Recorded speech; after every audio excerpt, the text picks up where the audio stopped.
জুলাই আন্দোলনের সময়ের ঘটনায় আশরাফুল হত্যা চেষ্টা মামলায় গ্রেপ্তার সাবেক স্পিকার শিরিন শারমিন চৌধুরীকে কারাগারে পাঠানোর নির্দেশ দিয়েছেন ঢাকার চিফ মেট্রোপলিটন ম্যাজিস্ট্রেট আদালত। রাজধানীর লালবাগ থানার এই মামলায় শিরিন শারমিন চৌধুরীর 2 দিনের রিমান্ডের আবেদন করিয়েছিলেন তদন্ত কর্মকর্তা ডিবি পুলিশের লালবাগ জোনাল টিমের পরিদর্শক মোহসিন উদ্দিন।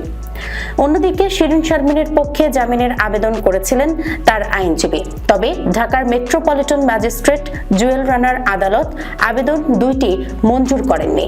মঙ্গলবার দুপুর 1:55 দিকে সাবেক এই স্পিকারকে আদালতে আনা হয়। এরপর শুনানির সময় এজলাসে তোলার জন্য তাকে আদালতে হাজতখানায় রাখা হয়।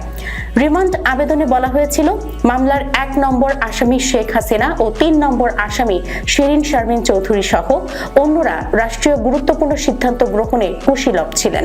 তাদের সিদ্ধান্ত পরিকল্পনায় পরোক্ষ ও প্রত্যক্ষ নির্দেশে সশস্ত্র মামলার ঘটনা ঘটেছে বলে জানা গেছে।